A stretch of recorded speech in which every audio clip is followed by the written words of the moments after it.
If you want to be a better writer, there are 3 things you need to do.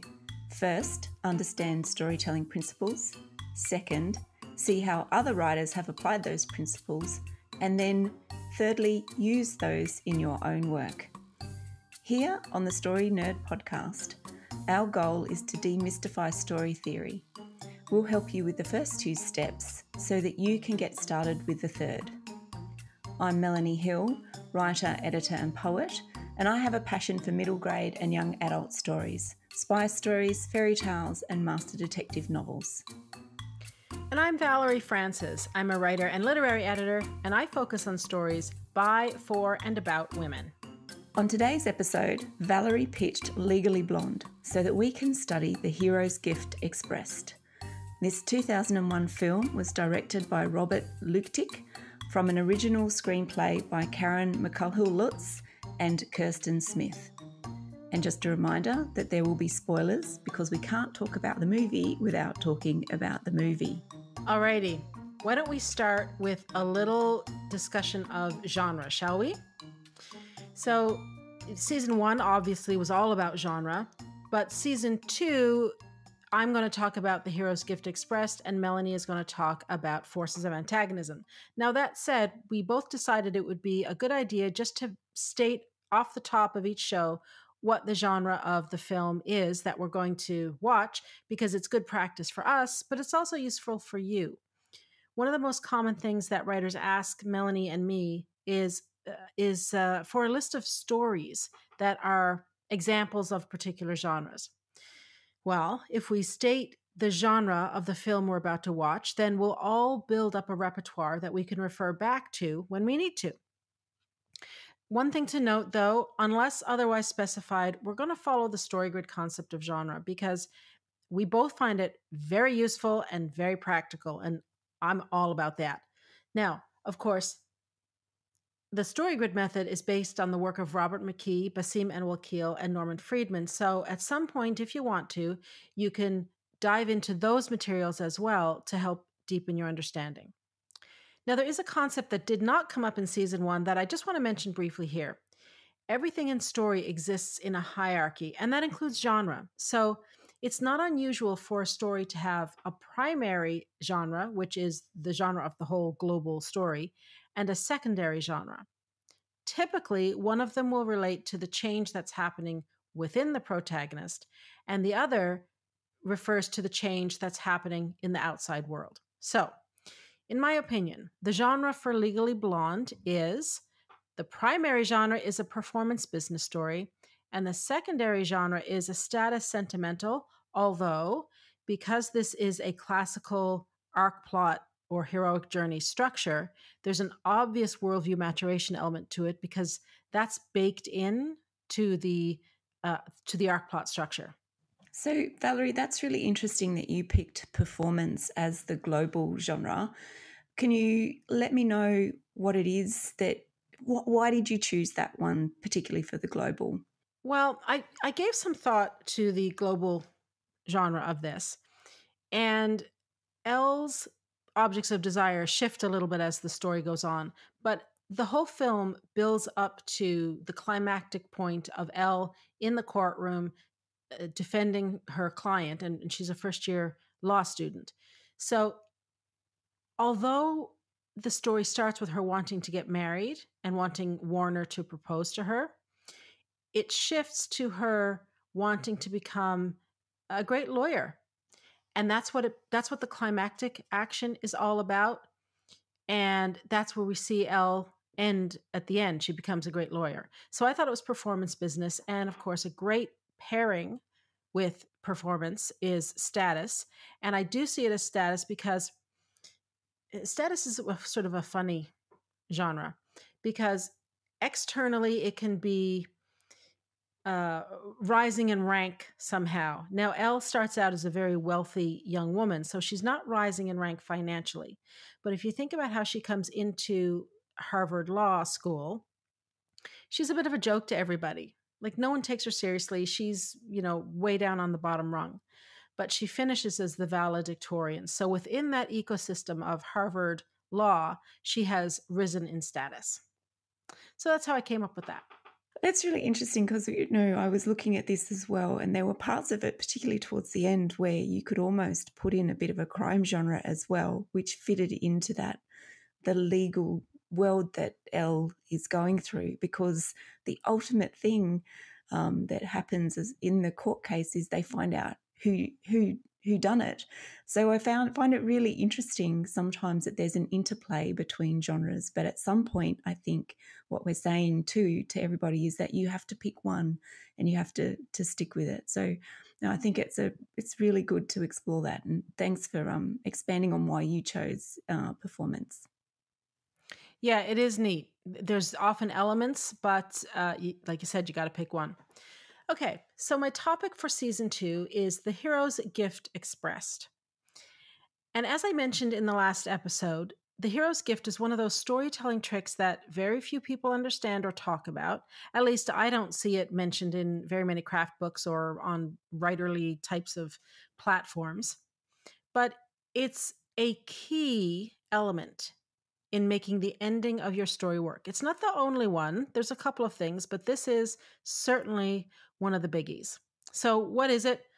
Where did it come from? And why do we care? Why does it matter? Well, the hero's gift comes from the arc plot or classical story form, which is the hero's journey.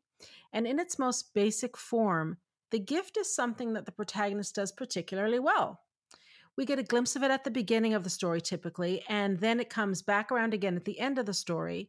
And when the protagonist expresses this gift, she's able to get out of the mess that she's gotten herself into and be victorious. So when the gift is expressed, the story typically has a happy or an up ending.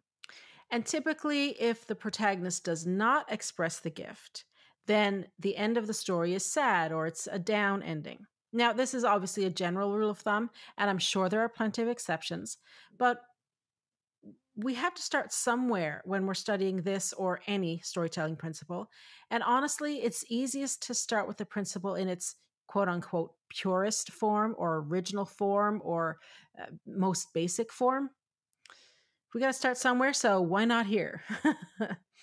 Think of the hero's gift as the protagonist's superpower.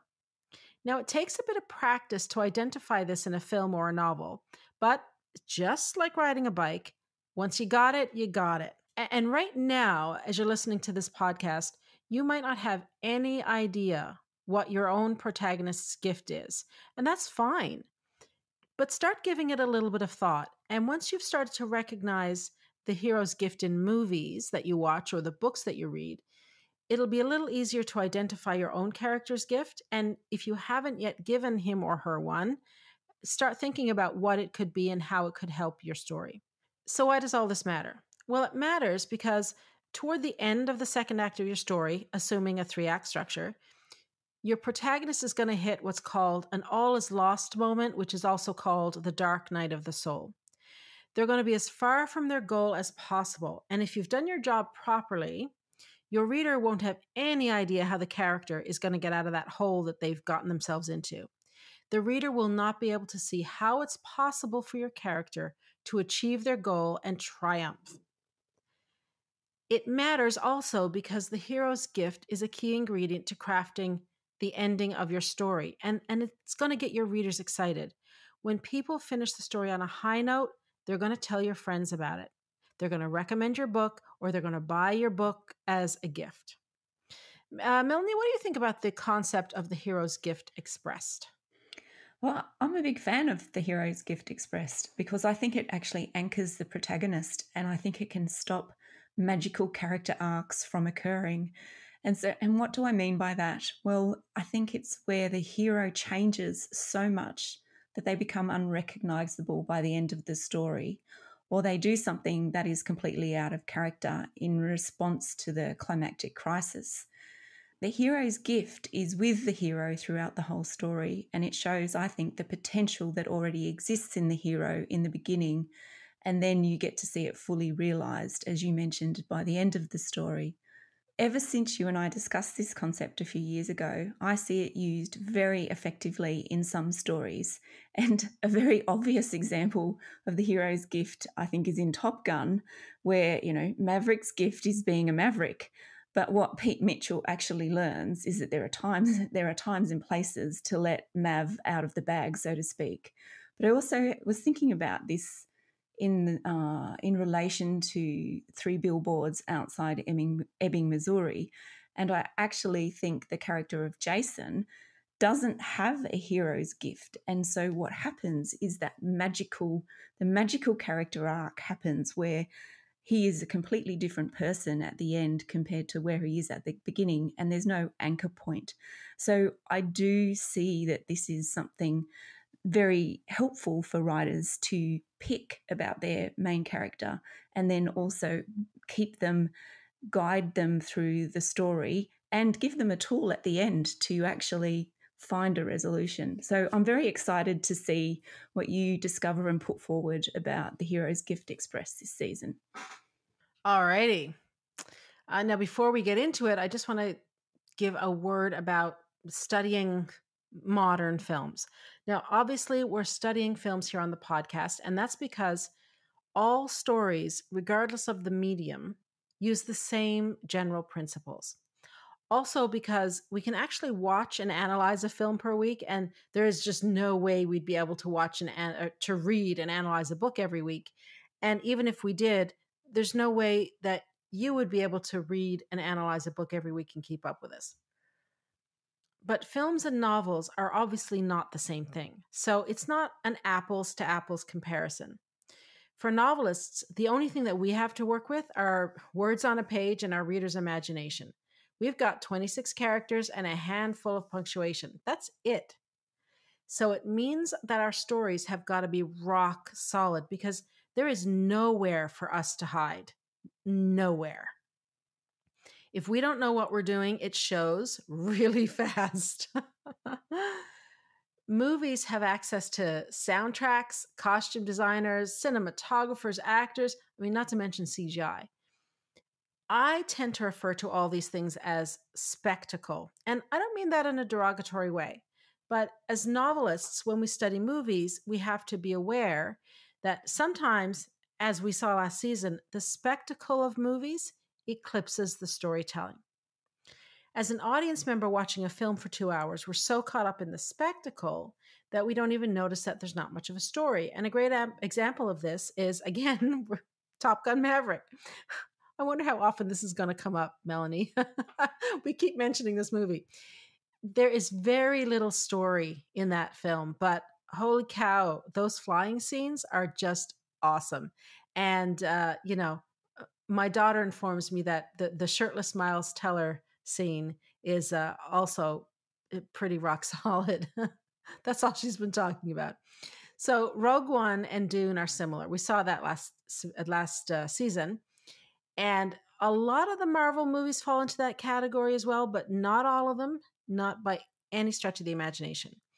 And I'm not saying that to criticize movies. I'm really not. Movies and novels are different, and obviously the creators are going to lean into what each form of storytelling does well. Now, in saying all of that, Legally Blonde has a fantastic story structure, and therefore there's a lot that novelists can learn from it. And it just so happens that it's also a brilliant example of the hero's gift expressed. It's a pretty obvious example, and that's why I chose it, because hopefully it'll help illustrate this concept really well. So, Elle's gift lies in her knowledge of all things fashion and beauty, and we're shown this repeatedly throughout the movie. In the opening credits, and the first scene, in fact, Elle is much like any of the other women in the sorority. But it's in the second scene, where she's shopping for her engagement dress, that we're shown that Elle's gift goes beyond that of her sorority sisters. About 4 minutes and 38 seconds into the movie, Elle demonstrates her knowledge and her gift. It's not simply that she can pick out a nice outfit. She's not a dumb blonde spending daddy's money, as the sales associate thinks she is. She understands the details of fashion, the fabric that the clothes are made from, the appropriate stitching to use with that fabric, and exactly when the dress was revealed to the world. And she mentions last June's Vogue. About 11 minutes into the movie, Amy, who's one of the sorority sisters, knocks on Elle's door and asks her for help in applying her lip liner.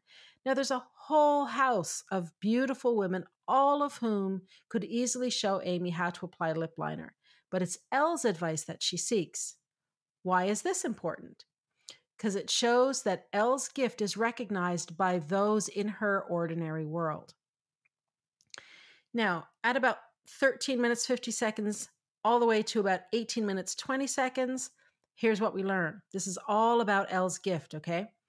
Elle has a 4.0 GPA, which is the highest GPA in her sorority, and her major is fashion merchandising, which means she knows more about the fashion and beauty industry than someone who merely reads Vogue. Her professors have given her excellent references.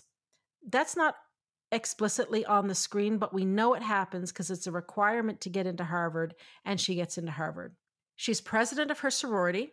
She thinks outside of the box, right, as evidenced by her admissions video. She gets a 179 on the LSATs, which is higher than the 175 she needed. Now, all of this seems like pretty silly, fluffy stuff when we first see it. That's kind of the point, right? The viewer is kind of just going along with this fun, kind of bubbly character, and we're kind of, even though we empathize with Elle, we're not really taking her seriously as a law student. And that's kind of the point. It's not until things get tough for her in the second half of the movie that all of these skills, that all these little things that we've been told in the beginning of the movie, they all come into play and ultimately lead to Elle's triumph. Now, from about 20 minutes to about the 1 hour mark, this is the extraordinary world that Elle goes into. It's Harvard Law.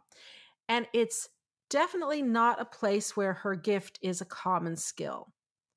She's called a Barbie doll. There's lots of raised eyebrows and double takes about how she presents herself and what she wears, and her heart-shaped notebook and the pen with all the feathers. Oh my God, it's great. This helps Elle stand out in the extraordinary world. Like, she is not in her normal environment. She doesn't stand out physically very much in the sorority, right? Because all of the other people in that world are just like Elle physically. They're all beautiful. They're all well put together and all that kind of stuff. When we get to Harvard Law, even just the color scheme, Elle is in very bright, vibrant colors. Everyone else is in sort of muted earth tones. And because she is not like everybody else in this extraordinary world, it means that Elle can do things and have insights that those who are part of the extraordinary world cannot.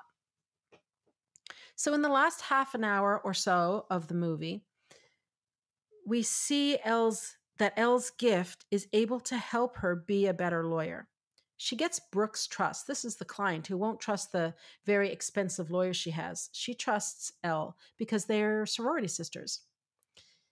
She's also able to speak to the ex-wife because she also understands how things are in a spa, right? One of the other lawyers says of the spa, he says to Elle, "Isn't that your mothership?" Right? She gets the opportunity to go and interview this potential witness. Elle is also able to discredit the pool boy as a witness. And she's able to prove that his claim that he'd had an affair with Brooke is a lie. And how does she know? Well, because the pool boy notices Elle's shoes. Okay, yes, absolutely. This is totally a perpetuation of a stereotype that gay men are not only well dressed, but very well versed in fashion. Yes. But in terms of Elle's gift, it demonstrates that she's not only familiar with the material items in the fashion world, like how dresses are made and all that kind of stuff, and what the beauty industry is all about, but she understands the customers of the industry. So this is a 360-degree view of that world, which shows us how deep her gift is. She knows fashion and beauty inside out, upside down, backward and forward, and nobody else in this whole film can touch her. So finally, the biggest expression of Elle's gift comes in the climax of the whole movie, and this is when she discredits the stepdaughter who's on the stand. And Elle gets the stepdaughter to confess to killing her father, in fact, which obviously then lets Brooke off the hook. She can go free. Now, how does she do that? Well, the stepdaughter has claimed to have been in the shower washing her hair when her father was killed. But Elle knows that this can't possibly be true because the stepdaughter has a perm, and she says that she has come from the hair salon and she came home and got a shower. Because of Elle's gift and everything she knows about this industry, she knows that anyone who has gotten a perm cannot wash their hair for at least 24 hours or they will lose their curls.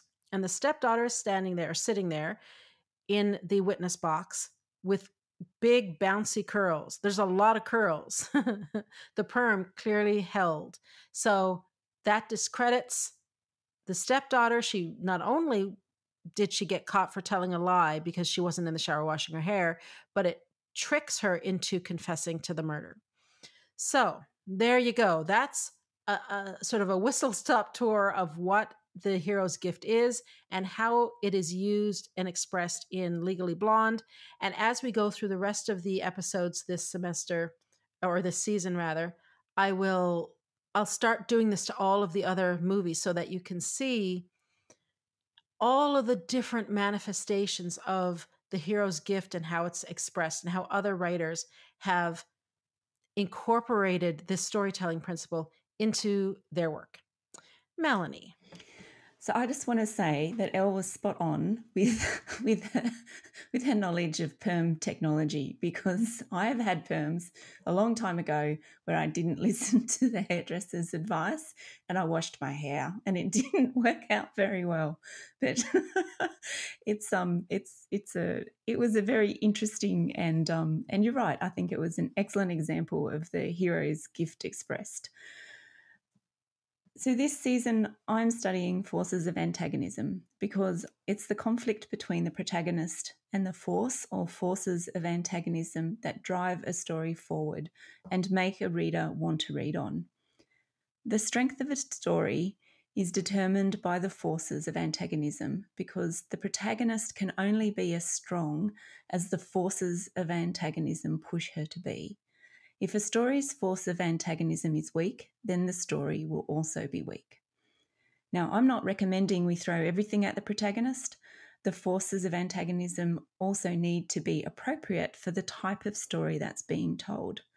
For example, in Legally Blonde, Elle doesn't dangle from a cliff with an evil overlord threatening to tread on her fingers.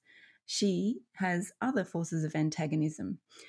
So I'm just going to quickly go through a bit of a list that I've identified from multiple sources about the types of antagonism that I've seen so far. Now, there's 5, but I am open to adding some more throughout the season or refining them even further. So the first one is the villain. So this is the person with evil intentions trying to destroy the protagonist. The second is the conflict creator. So this character's goal directly conflicts with the protagonist's want. Number 3 is inanimate forces. So this is non-human powers or elements such as the weather, gravity, time, wildlife, or other environmental factors. Number 4 is corrupt entities. So entities that pose a challenge or a threat to the protagonist's goals, or a corrupt or immoral entity that can sometimes act as a more systematic version of the evil antagonist. And then number 5, the protagonists themselves. And this is where the protagonist's own insecurities or fears creates an internal conflict that again stops them from trying to reach their ultimate goals. So Legally Blonde did cause me also to think about societal expectations or stereotypes as a force of antagonism. So I can't see where this is covered in the list above, but by the end of the season, we'll see if it comes out enough to maybe be added to the list. But I do see this as a bit of a force of antagonism for Elle in this story. So what I'm interested in looking at are some questions. So I've asked myself some questions or set up some questions for myself to look at and answer as I go through and analyse each movie this season. So these are: what type of antagonism is used in the story, and is there more than one type used? Do the forces of antagonism have their own logic or rationale for their actions? How is the antagonist defeated or subdued? And then finally, how does the force of antagonism meet the expectations of the genre or serve the story? So I've already learnt a great deal this week. So in this week that I've been focusing on the forces of antagonism, and like most elements of story, when you first turn your attention towards them, I'm only starting to scratch the surface. So I'm really looking forward to diving into this a bit more. But Valerie, did you have anything that I've missed or things that you wanted to add about the forces of antagonism? This is really interesting because I've done a little bit of study on forces of antagonism myself, and I didn't have categories that were as specific as yours, but there's certainly food for thought in having a clearer distinction of what the forces of antagonism are, because I tend to look at them as, they're either inside the protagonist or they're outside the protagonist, right? So when I say inside, that's when the character is their own worst enemy. When it's the character holding themselves back from, attaining their goal, achieving their dream, whatever. Or external could be, like you said, like a villain, right? Like a bad guy, a person. It could also be society. And when society is the force of antagonism, what tends to happen is that there are a number of characters in the story that represent the different ideologies in the society. And believe it or not, a really good example of this is Mrs. Doubtfire. If you ever wanted an excuse to rewatch Mrs. Doubtfire, I am giving it to you now. Just look at all of the forces of antagonism, societal forces of antagonism playing on Daniel. Now, his ex-wife is clearly the main antagonist, but you've got the next door neighbor. She's an antagonist. And at the beginning, when Daniel has the children's party, you've got the woman who is trying to help Daniel find a job. There is his new boss in the film company. They're everywhere. And they all represent a different perspective that society has on divorce, on effect of divorce on children, the role of the father in a divorce. It's quite interesting. So I'm looking forward to hearing what you figure out this season. Do you know, as you say that, those societal force, society as a force of antagonism, I think that's where stereotypes and those sorts of things would fit in. So I really like that. I like that idea. But all right, so I have also come up with some requirements for the forces of antagonism, and I did this just to help sort of understand what is it that you want the force of antagonism or forces of antagonism to do in a story. So I've got, as I mentioned previously, the forces of antagonism must be suitable for the type of story that we're telling. They must represent a real and potential danger to the protagonist. And I don't mean that always in a life-threatening way, especially as we watch a movie like Legally Blonde, but the fact that Elle's view of where she needs to be in the world is put into danger, is actually logical for the type of story that we're telling, and also puts that danger right front and center for Elle to overcome. The forces of antagonism drive the shifting of power to and fro between the protagonist and the antagonist. And I think Legally Blonde is a really good example. There are really clear shifts in that power dynamic, and where it starts to become less and less for Elle as we move through the story. And that's something that I've really just noticed in the study and the reading that I've been doing, and I could really see that in this movie. And finally, if the force of antagonism is human or human-like, I think it must have a logic and rationale for their actions. So an antagonist who's just bad because they're bad is not very interesting. And it also, I think, misses the opportunity to create tension in the reader, so that when the reader can see the antagonist's points of view, we're also dealing with not just the antagonism on the page between the protagonist and the antagonist, but we're actually empathizing a lot as a reader between those two points of view. So I've just put those out there as things that I think we require in our forces of antagonism. Right, so the forces of antagonism in Legally Blonde. So Legally Blonde, I think, is a good movie to start studying this concept, because they're very easy to identify in this movie, and there are some really solid examples of how the forces of antagonism work. So, okay, I think there are two types of antagonistic forces at work in this story. The first are the conflict creators. So this is the characters whose goals directly conflict with the protagonist's wants. And then the second, I think, is the stereotypes associated with women like Elle, as well as that of what it means to be a law student, what you have to look like or what you potentially have to act like. So I think those two stereotypes are at play in this movie. And Elle butts up against those quite a lot. But I'm just going to have a little soapbox moment about the stereotypes in this movie. So there are aspects of this movie which are quite frustrating to watch when you're a blonde person. And as much as Elle graduates top of her class, gets Emmett at the end, all the women of less substance in this movie are blonde. So we have Paulette, there's Brooke and Margot, as well as Elle herself. And all the serious women are brunettes. So Vivian, the judge, Professor Stromwell, Enid, and the defense lawyer. So I don't think this movie is really a statement about correcting or challenging stereotypes. So right, I'll hop off my soapbox now and get on with my analysis.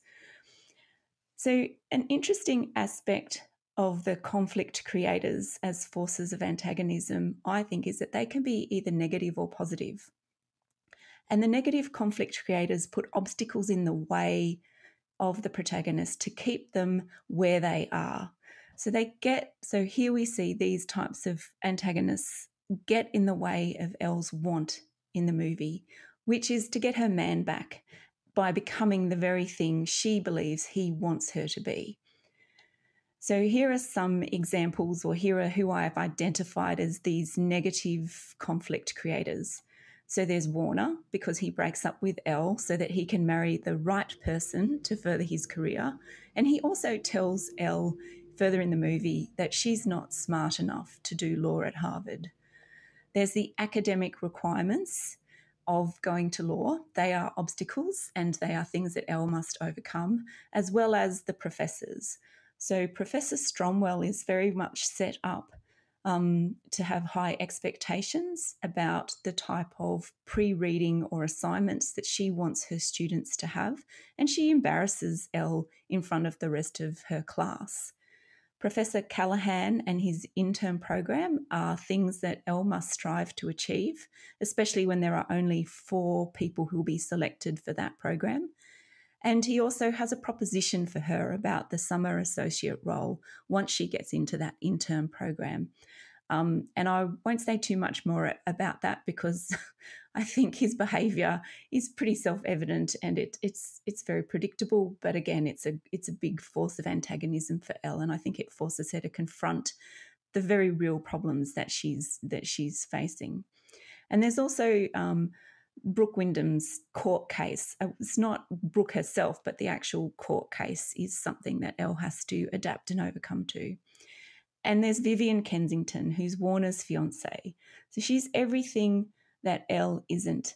She's from an old wealthy family. She's smart and ambitious, and she even resembles Jackie Kennedy. And if you go back to what Warner says at the beginning when he breaks up with Elle, that's important to someone like Warner.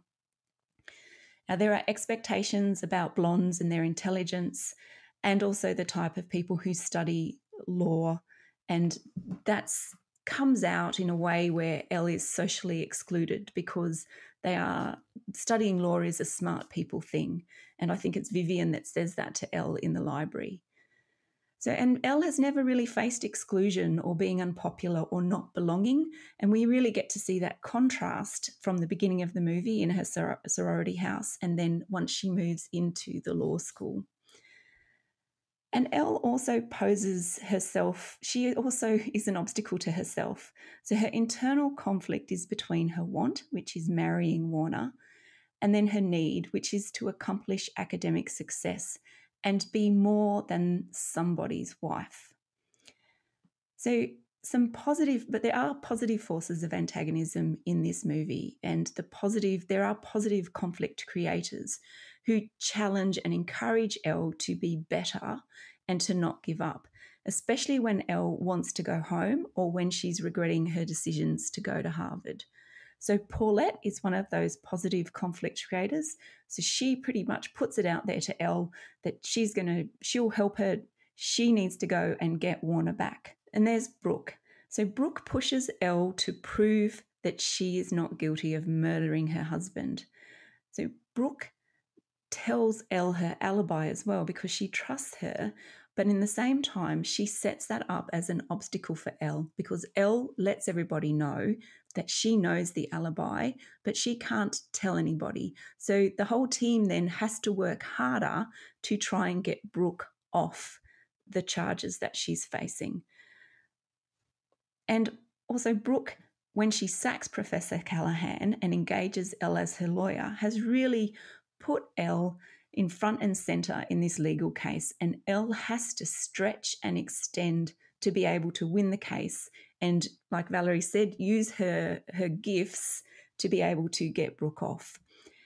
And there's Emmett. So he challenges Elle to take her power as a blonde and to channel it as a greater good. And finally, we see a change with Professor Stromwell and her expectations of Elle. They become positive towards the end. So when Elle wants to give up and go home, Professor Stromwell, who's at the beauty salon, turns around and says, "If you do this, you're not the girl I thought you were." So she changes the expectations for Elle, and Elle then has to live up to some of those newer expectations that she didn't have at the beginning of the movie. So I really watched the power shifts going through this movie, and it was really interesting to see the power shifts between the forces of antagonism and then also between Elle and the positive power, the positive forces and the negative forces, and then Elle. And they all really do push her forward. There's also, though, something that's really interesting is that those power shifts change throughout the movie. So at the beginning of the movie, we really see Elle taking back a level of power. So she gets dumped by Warner, and then she decides that she's going to get into Harvard, and she does that. And so there's a fair amount of time devoted to Elle rising to that challenge. But as we move further through the movie, Elle's ability to take that power back or have some sort of power over those things reduces, and she gets thrown far more antagonistic things before she actually gets to that crisis point. And I found that really interesting, and so that's something to look out for or something to think of when you're actually planning and plotting your novel. So they are pretty much my main sort of findings from watching Legally Blonde this week. We've got the conflict creators as positive and negative forces of antagonism for Elle, and we also have the stereotypes. So hopefully next week I'll get a bit more time to look into some of those other questions that I've been asking myself about forces of antagonism. Okay, so today's action step. I want you to consider your own superpower and that of your protagonist. Consider the manuscript you've written up to this point and ask yourself, have you given your protagonist a superpower? Does she or he have a gift? If not, start considering what type of gift you might be able to give them. And also consider what superpower, what gift you have. Maybe you want to give that same superpower to your protagonist. So have fun with it and let me know how you do. So that wraps it up for this week. Join us again next week when we discuss Bend It Like Beckham. To support the show, please leave us a rating and review and tell your writer friends about us. For even more information about putting story theory into practice, subscribe to Valerie's Inner Circle by visiting valeriefrancis.ca/inner circle or follow her on Twitter and Instagram at Valerie_Francis. If you'd like to find more out about me, visit melaniehill.com.au or visit me on Facebook as Melanie Hill Author. And remember, story theory doesn't have to be difficult. It's a tool to help you write more, not less. So take it one step at a time and have fun.